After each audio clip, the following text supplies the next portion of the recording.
রাজ খতম, গলায় ফাঁসির দড়ি নেবেন না। সুপ্রিম কোর্টে গেছিলেন, কোটি কোটি টাকা লয়ারদের পিছনে খরচ করছেন তদন্ত আটকানোর জন্য। এরা তো স্বীকার করছে, তা আমি বলছি না। দিলীপ ঘোষ বলছে, সুকান্ত বলছে, আর গদ্দার শুভেন্দু অধিকারী বলছে। আর আমার নাম নিয়ে যখন কথা বলে, এরা কোনোদিন নাম নিতে পারে না, কেননা বুকের পাটা নেই। আমি নাম নিয়ে বলছি, বেঈমান গদ্দার ঘুষখোর শুভেন্দু অধিকারী, তোমার বুকের যদি পাটা থাকে আমার বিরুদ্ধে মানহানির মামলা করো, যাও। তুমি, তোমার যদি বুকের পাটা থাকে তুমি বলো তোলাবাজের নাম অভিষেক ব্যানার্জি, 10 দিনের মধ্যে যদি লেজে গোবরে করে হাইকোর্টে না নিয়ে যেতে পারি আমি এক বাপের বেটা। বল, পারবি? ক্ষমতা আছে? ভাববাচ্চে তো কথা সবাই বলে, ভাববাচ্চের ক্ষমতা কি? আমি নাম নিয়ে বলছি দিলীপ ঘোষ গুন্ডা, আমি নাম নিয়ে বলছি সুকান্ত মজুমদার আর শুভেন্দু অধিকারী গদ্দার। এরা চায় বাংলাকে ভাগ করতে, এরা চায় বাংলাকে অশান্ত করতে। তোমার ক্ষমতা থাকলে আমার বিরুদ্ধে মামলা করো। চোরেদের আমরা ছাড়বো না। বড় মস্তান কেষ্ট গেছে জেলে, শাহজাহান যাবে জেলে, বালু গেছে জেলে, ভাইপো যাবে জেলে। লাইন করে গর্তে ঢোকাবো আমরা। আসো না, মাঠে ময়দানে লড়াই হবে। প্রয়োজনে দেব মোড়া এক নদী রক্ত, হোক না পথের বাঁধা প্রস্তুর শক্ত।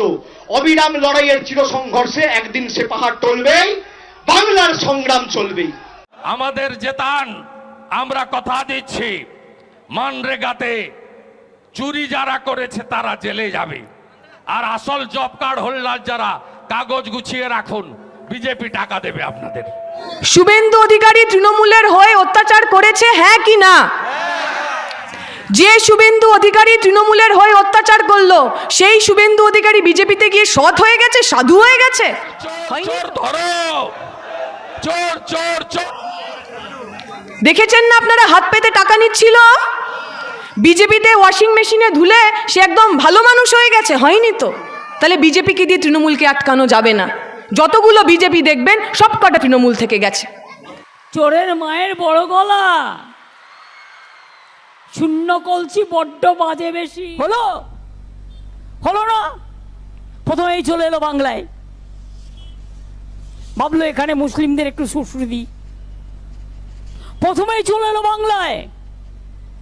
অর্থাৎ হিন্দুরা দিচ্ছে সুরসুরি, হিন্দুদের দিচ্ছে সুরসুরি বিজেপি, আর কংগ্রেস সিপিএম দিচ্ছে সুরসুরি মুসলিমদের। ও করবে হিন্দু আর ও করবে মুসলিম, আর আমরা হিন্দু মুসলিম শিখ খ্রিস্টান হয়েও আমরা সব বাদ। এটা হতে পারে না।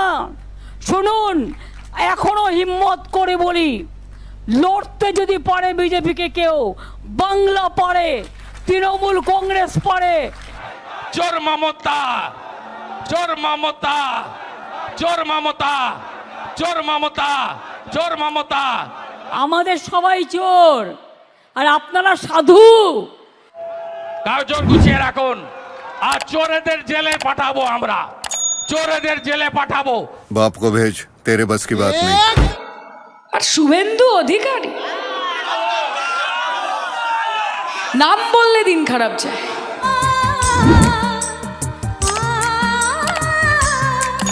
নামটা বললেই একেবারে মুডও চটকে যায়, দিন খারাপ যায়, কালো বেড়ালের মতো রাস্তাঘাটে ফাট করে বেরিয়ে গেল। মাথাটা গেছে। ওনাকে একটাই কথা বলতে চাই যে শুনুন, যাকে নিয়ে এত কুৎসা করছেন তিনি আপনাকে 33টা পদ দিয়েছিলেন। আপনার বাড়ি, আপনার বাবা, আপনার ভাই শুভেন্দু অধিকারীর নামটা বাংলার মানুষ জেনেছে কারণ তার পেছনে মমতা ব্যানার্জি বলে একটা নাম ছিল, তাহলে কেউ জানতে পারতো। এখনো একটু একটু কনফিউশন রয়েছে যে বিজেপিকে আটকাতে তৃণমূল আর তৃণমূলকে আটকাতে বিজেপি। জেনে রাখবেন দুজনেই একই পরিবারের লোক, ওদেরকে বিশ্বাস করার কোনো কারণ নেই। ওদের বিরুদ্ধে যারা লড়াই করতে পারে তারা আপনাদের সামনে বসে রয়েছে। ওদের বিরুদ্ধে যারা লড়াই করতে পারে তারা 50 দিন ধরে ওই কোচবিহার থেকে কলকাতা পর্যন্ত পায়ে হেঁটেছিল। ওদের বিরুদ্ধে যারা লড়াই করতে পারে তারা কিছুদিন আগে ব্রিগেড সমাবেশে ওই ব্রিগেড প্যারেড গ্রাউন্ড ভরিয়ে দিয়েছিল। আপনি পক্ষ নিন, আপনি কাদের সঙ্গে থাকবেন? চোরেদের সঙ্গে থাকবেন, ডাকাতদের সঙ্গে থাকবেন, দাঙ্গাবাজদের সঙ্গে থাকবেন, না আমাদের সঙ্গে থাকবেন? এদের পরিণতিটা যে কোথায় যাবে, এরা যদি কেষ্ট মণ্ডলকে দেখে না শিক্ষা পায়, এরা যদি জ্যোতিপ্রিয় মল্লিককে দেখে না শিক্ষা পায়, অদুনা শেখ শাহজাহানকে দেখে না শিক্ষা পায়, তাহলে এদের বোঝানোর কোনো ওষুধ আমাদের দেশে আবিষ্কৃত হয়নি। আজকে শুধুমাত্র ট্রেলারটা দেখিয়ে গেলাম।